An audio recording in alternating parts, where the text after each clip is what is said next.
Okay, it's going to be a review of the WCW Great American Bash of 1996.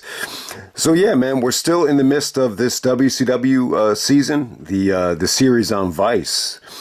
You know, it's kind of weird. You know, the finale, I believe it actually aired the night of Forbidden Door. But they actually don't have it up on demand. They're going to re-air it today. I'm going to upload this on Sunday. So if you're watching the video right now, Sunday, I think it's July 14th. They're going to air it at 4 p.m. on the East Coast. The season finale, the final Nitro, Who Killed WCW. Eventually, once this whole thing wraps up, I'll try to do a review of, the whole series. But hey, man, you know, we still got there's going to be a review of the Great American Bash 2005 at the end of the month as well. I'm going to try to get up a 2005 for all of the missing '05 shows. So you still have that to look forward to. But, this show right here of 96, I think is a little bit overrated. I wouldn't say it's like one of the best WCW pay-per-views. I don't know why it does come up in terms of that. The only thing I could really think of is historically. I think it's a pretty important show historically. You know, you got Rey Mysterio's debut. You also have the debut of Kevin Nash and Scott Hall. They do a great segment with Bischoff right before the main event. That's definitely, I would say, a great tone setter, highlight of the... one of the highlights of the show, and they actually boo Hogan there. Like they actually mentioned Nacho Man and Hogan, and when they mention Hogan's name, he gets booed. So I don't see why there would have been any hesitation to turn Hogan heel, looking back on it. But apparently there was. But the Benoit and Sullivan match. I'm not crazy about that match, but it definitely is like one of Benoit's most talked about matches. And, the main event isn't really, it didn't really get my attention. I don't think the main event is awful. I don't think it's bad. I think it's definitely like okay. It really didn't bother me as much as I think it bothers some people. But overall, I would just say that this is a pretty good WCW show. I just don't think it's like, one of the best. But hey, man, we're going to go back in time. This was on June 16th, 1996. A very historic date in terms of sports. This is the date where the Bulls won their fourth championship. This is the 72-10 1996 Chicago Bulls. So they win the championship on Father's Day. You remember how emotional Michael Jordan was after he won the championship. So rest in peace to James Jordan. Kind of reminded me of... James Jordan being murdered or losing his life way too soon. But hey, this was actually from Baltimore, Maryland. So yeah, they stick to tradition. That seemed to be the tradition for Great American Bash, being in the Maryland, Virginia areas. They do about 9,000 in attendance. We got commentary by Tony Schiavone and Dusty Rhodes. Dusty was hilarious on commentary here. Just some of the things he would say. I'll try to do the Dusty impersonation later on in the video. They do a buy rate of 0.48. That's equivalent to, I think, 120,000 pay-per-view buys. So at this time, they still hadn't really turned the tide in terms of the ratings or the buy rate. And when we're comparing this to King of the Ring 96, I think King of the Ring 96 is a much better show than this. That's just my personal opinion. And still, I think both shows are very similar, where you get great promos, great segments, and you get some great wrestling as well. But King of the Ring did a lot better. It did almost like 197,000 pay-per-view buys. And, the show was actually more critically acclaimed as well. But hey, man, we're going to get right down to it. This is Great American Bash 1996. First match tonight, we actually had the Steiners taking on Fire and Ice, which is actually Ice Train and Scott Norton. Yeah, that Ice Train reminds me of Ice-T, because you remember that movie, Who's the Man, with Ed Lover and Dr. Dre? Ice-T was in that movie, and he called himself Night Train, so it reminds me of that. Maybe that's where he got the name. But you heard about Scott Norton in the Dark Side of the Ring, Collision of Korea. That was really cool, because you'd almost feel like you get to know a guy like Scott Norton, even though I kind of missed his whole career So, but I thought this was actually pretty good, for the most part. Despite like a lot of the botches here, and there's several times where the Steiners had a tough time rotating guys up for T-bone suplexes or belly to bellies, and the Frankensteiner at the end was just totally botched. But for some reason, it still felt competitive. It still felt like a vintage Steiners match. And apparently there were rumblings that the Steiners were a little bit stale at the time, but I didn't really think being stale was the problem. I just think they just had a tough time moving fire and ice. I don't really remember anything about Ice Train, to be completely honest with you. But I didn't think it was an awful opener. This is an example of, the botches really not taking away from the opener that much. People still seem to enjoy it, for the most part.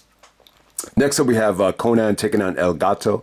I really didn't mind this. The problem with it was El Gato was just not over at all. Like anytime he tried to do something, crickets, as Jeff Jarrett would say. But yeah, I think Konnan put on a good performance here. This is really Konnan before he started becoming a mouthpiece. I totally just strictly know Konnan from LAX.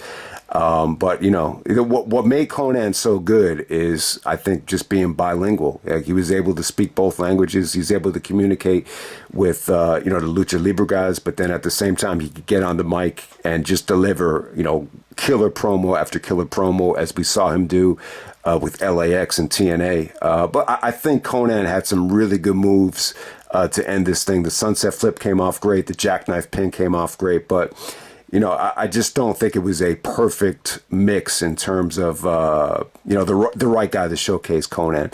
All right, next up we had the Lord of the Ring match. We got Diamond Dallas Page taking on Marcus Alexander Bagwell, better known as Buff Bagwell. I think it was all right. Bagwell didn't blow me away here, but I don't think he really, stunk out the joint the way he did against Booker T. It didn't feel like he brought the show down. I think it was a good experience for DDP, but still, I think at this time we're still a long ways away from DDP even,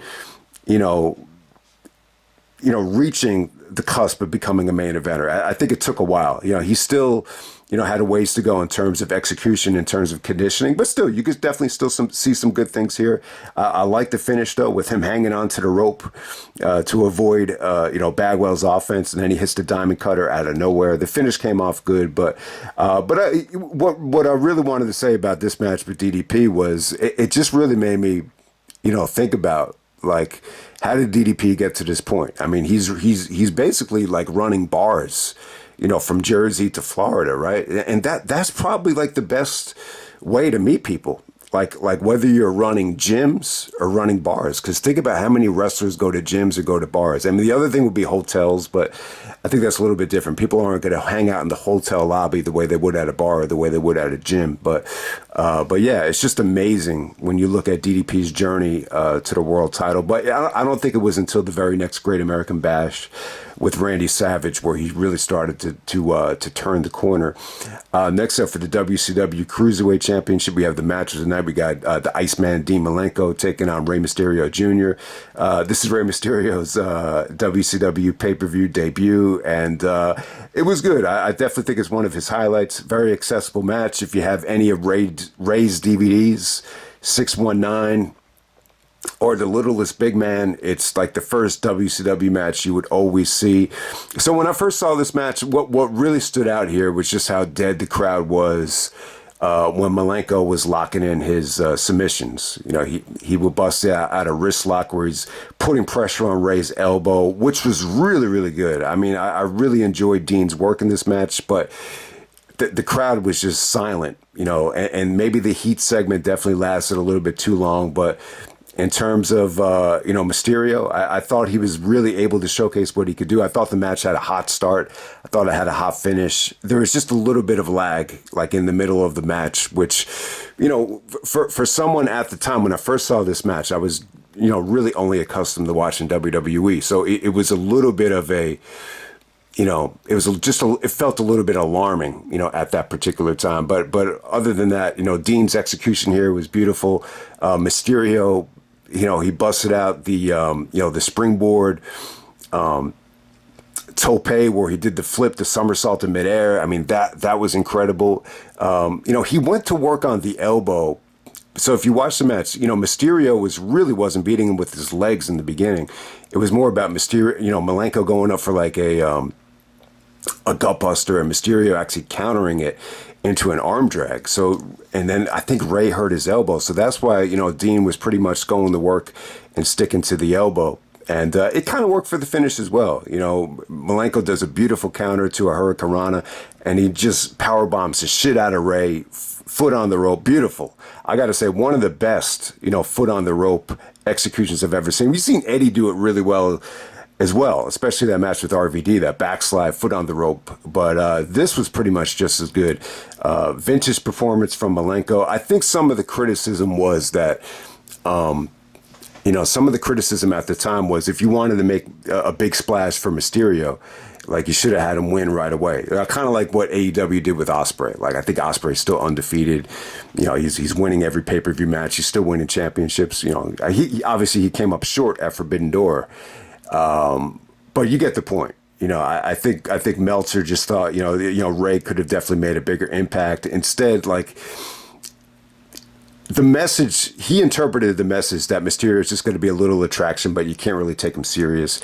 And that's kind of what they did with him. I guess, when you watch the Nitro after Bash at the Beach with, Kevin Nash just kind of throwing him into the trailer head first, I think Mysterio is going to be an attraction, but it's not like he was going to be a main eventer or anything like that. So, but hey, definitely the match of the night. I don't think it's anywhere near as perfect as like the Halloween Havoc match with Eddie, and it's probably not even as good as the Halloween Havoc match that they had in '96. I know they had another match on Nitro, but I just feel like they had better matches. But I think it's very accessible because it's just Ray's first match in WCW, and I think that's why it probably gets more love than I think any of their other matches.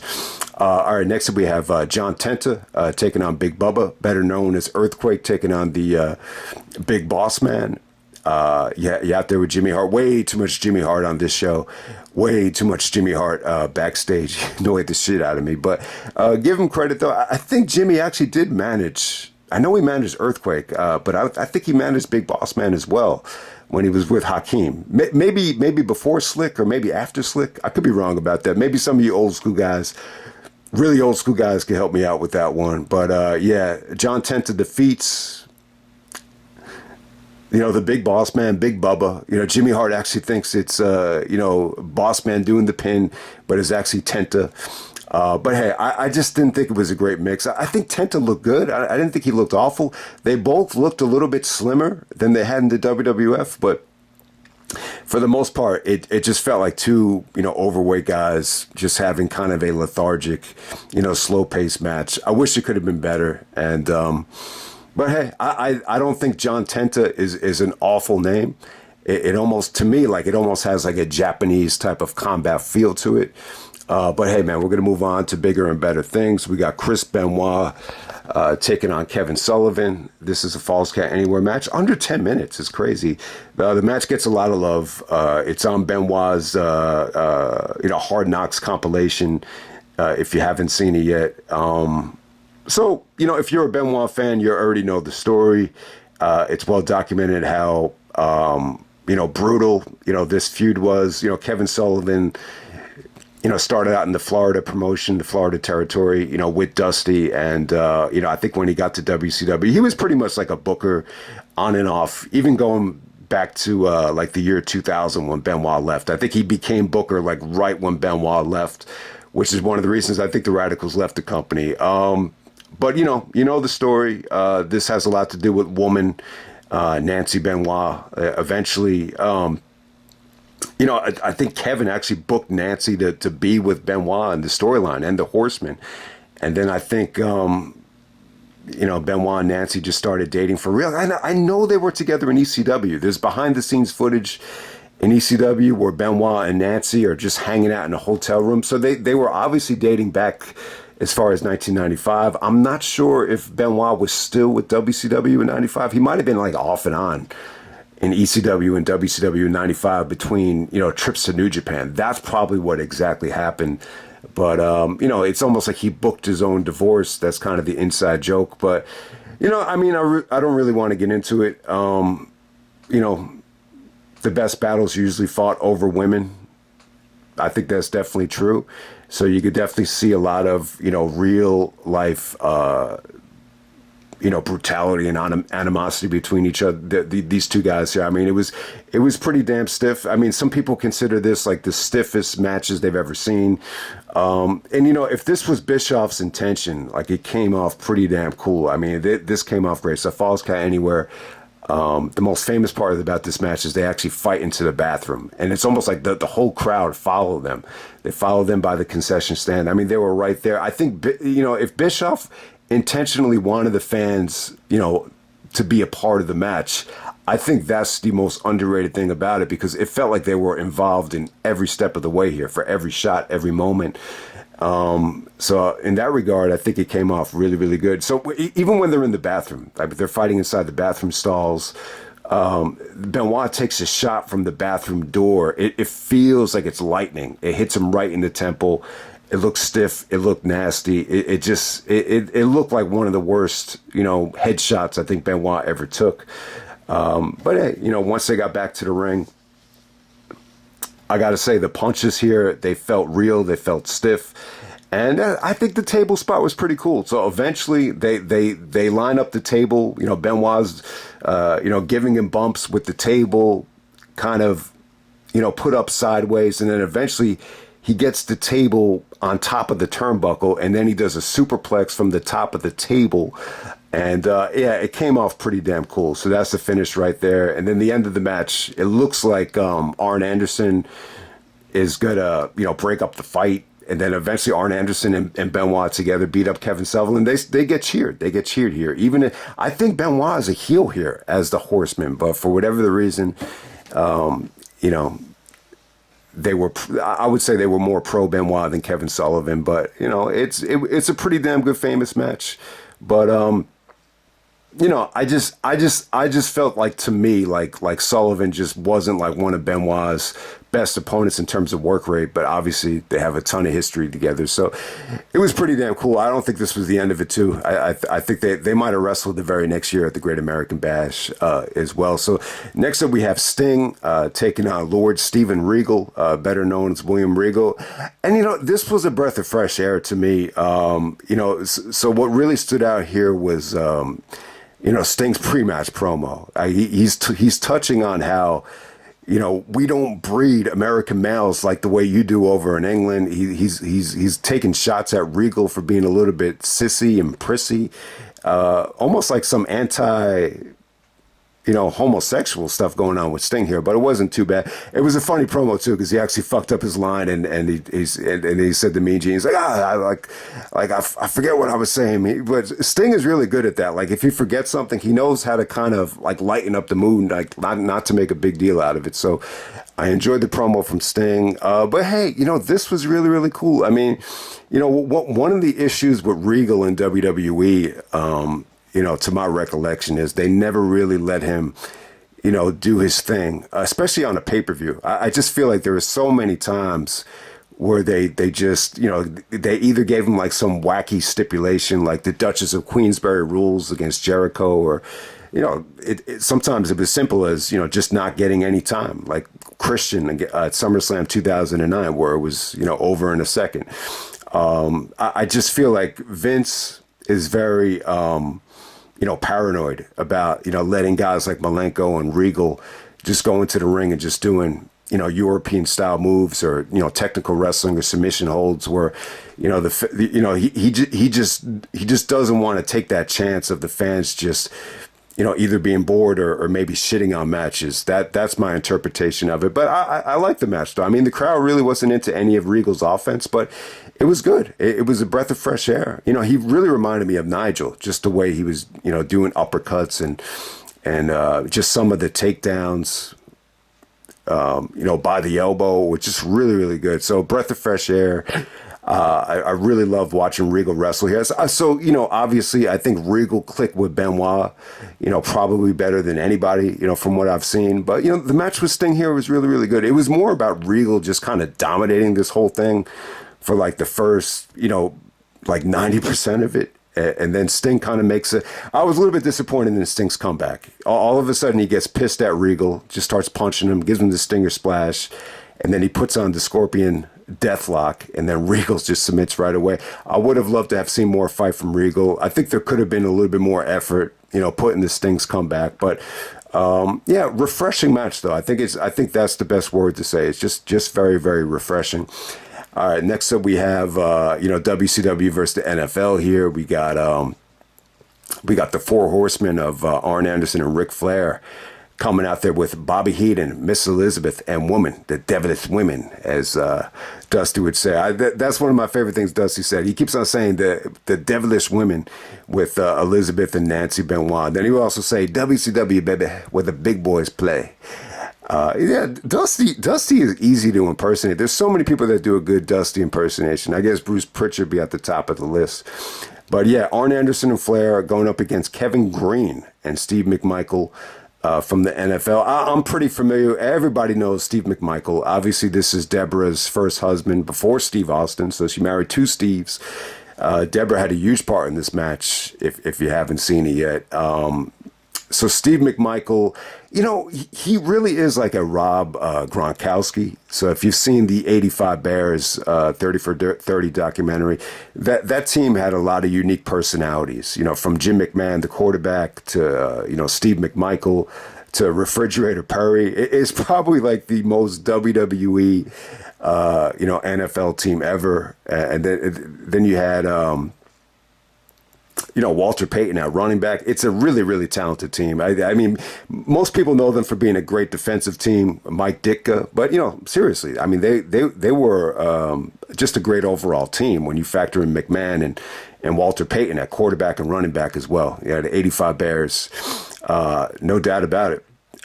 Great team. Steve McMichael, really had a good career, like when you think about it. And, and so many times, guys, football careers get cut short, like Goldberg, that a lot of these guys do want to take it seriously. And I think Steve McMichael looked good here. Like, he looked a lot better than Kevin Greene in terms of execution, in terms of just being a natural. So Steve McMichael turns heel, turns on Kevin Greene, and joins the Four Horsemen. So Deborah's out there. Savage is actually trying to coach the football guys. Savage is he has a real athletic background with baseball, but, my impression was Savage had great respect for the football acumen of Greene and McMichael. That's why he, was helping train them.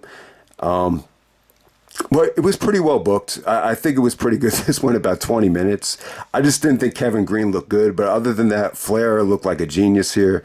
This is one of Flair's best performances because, I just thought he sold really, really well, for the football guys, especially Steve McMichael. I think it came off pretty good. Arn played his role really nicely as the enforcer. I mean, that's pretty much all I could say about it. I mean, the match is like, it's not like anything like mind blowing. Like it's when I saw some of the ratings for this thing, I was like, wow, okay, all right, I guess this is actually pretty good. So it kind of like surpassed my expectations, like on paper. But I think this gets talked about a lot because of the finish. So Deborah comes out there with, a briefcase full of money, and they obviously, the Horsemen are obviously, paying her off. I guess it's, possibly Bobby the Brain Heenan. And, Deborah, shows her husband, Steve McMichael, the whole briefcase, the whole Halliburton, whatever you want to call it, full of money. He's like, you see this money? We got to take this money. And then Steve hits Kevin Greene with the briefcase behind the referee's back. So Steve McMichael joins the Four Horsemen. At the end of this thing, you actually see Savage, get up in McMichael's face, and then Benoit comes out to kind of even up the odds, and you get to see for the first time ever, maybe the first time ever. I don't know if Benoit and Savage ever wrestled, but you get Benoit coming out to kind of neutralize Randy Savage. So, yeah, the new Four Horsemen are born. I guess it's Anderson, Flair, McMichael, and Benoit at that time. So, pretty historic match. I'm not going to say that the match is anything special. But, hey, it was pretty good. I definitely think Steve McMichael, in terms of mic work, in terms of in the ring, I could definitely see why he was, a Four Horseman when you look back on it. And then the main event, we have the Giant taking on Lex Luger for the WCW World Heavyweight Championship. Oh, I thought this was okay. So the Giant is actually managed by Jimmy Hart. When I saw like the promo from the Giant, like, you know what I thought of? I said to myself, all right, it's not just because of Andre the Giant. Like that's not why they're giving, Big Show this big push. I think it's because like he kind of reminded me of Diesel. Like when you see a shot of the Giant with the long hair at that time, like he looks like the WCW's answer to Kevin Nash. But at this time, since you were going to bring Nash into the company, I think that's why they went with the Giant as WCW champion. It felt like the void of Kevin Nash. But, now that you bring Nash in, it's almost like now you could turn Giant babyface. Now you turn Hogan heel. Then you do Giant and Hogan. This is kind of like the opposite of WrestleMania 3 once you get the hog wild. But, even before we get to this match, though, I did want to point out Bischoff did a really, really good job. You could just tell Bischoff was driven and focused. He did a great job of getting this segment over. Scott Hall and Kevin Nash come out. He asked him, "Are you guys working for the WWF?" And they said, "No, we don't work for anybody." And then they're calling out the Nacho Man and Hogan. He's saying, "We'll take on anybody the WCW has to offer where the big boys play." And then Nash actually does the jackknife powerbomb, the Bischoff off the stage. What looks like a bunch of mats. It looked like a very, very safe bump, but still, for that time, it looked pretty cool, though. So you got to keep in mind, this is the first time Nash and Hall are on a WCW pay-per-view. I think, I'm pretty sure about that. I think the Nitro stuff just happened, but they followed up here with that great segment with Bischoff. And yeah, they tried to sell it like Bischoff was dead, but I thought it came off great. So next up, we have the Giant taking on Lex Luger. So Lex is actually, I think, U.S. champion and tag team champion here with Sting. So he's trying to get a third belt. All right, so the promo from Luger, I could see why Bischoff said he was just not a likable guy. So at this time, I just think Lex was a totally, arrogant, egotistical person. He definitely had those vibes. It's funny, though, when you watch like a Lex Luger like interview from today, he seems like the nicest guy in the world. I just think it's one of those things that once you take something away from somebody, or when he hasn't been in the spotlight for that long, you kind of appreciated it. So I think his ego has kind of changed, and he just seems like such a nice guy now. But at this particular time, he looks great. I think he looks like $1 million here. You could definitely tell he's back on the juice. But give Luger credit. I think he deserves a lot of credit for this run that WCW had in 95, 96. He won the world title in 97 from Hogan, but, he set the tone, at the Mall of America, like he made the jump while he was still like, I think he was on Raw the same night, and I think he made the jump at Mall of America. And that's what really started to turn the tide. So you give Luger credit there. Then this match at the Giant, it's really not great. The crowd is kind of dead. I can't say that the crowd is behind Luger, but once again, once Luger started, going into his routine, he did the clotheslines. He actually did a torture rack to the Giant, which came off pretty good. But at the same time, that kind of move, it's not going to age well for everybody because you've seen Brock, F5, Big Show, like it's nothing. So for Luger to just collapse on the torture rack, it's a little bit like deflating, but the fact that he was able to get him up, it still looked pretty impressive. But hey, Giant goes over. I thought the finish was pretty cool.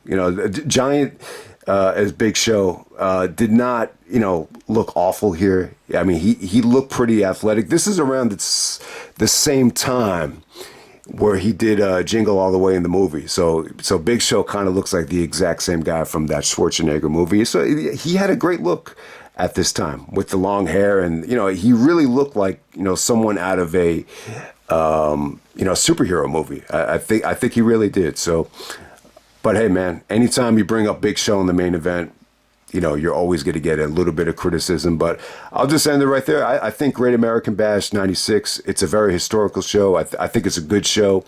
I wouldn't quite say it was great, but I think more than anything, it was a beautiful tone setter, I think, for WCW when you look at, what's about to happen the very next month with, finally, winning the ratings, and then Bash at the Beach 96, a very historical show. And it's really, really funny. Like, when you look at the summer of 96, like the two most important things, I think, is Austin 316 promo at King of the Ring 96, and then, Hogan's heel turn at Bash at the Beach 96. That's like one of the more interesting debates, like who had the bigger impact with that promo. But yeah, I think when you go back to June of 96, I think, both shows, Great American Bash and King of the Ring, set the tone for the late 90s for both companies when you look back on it. So I'll end it right there. That's Great American Bash 96, and I'm out. All right.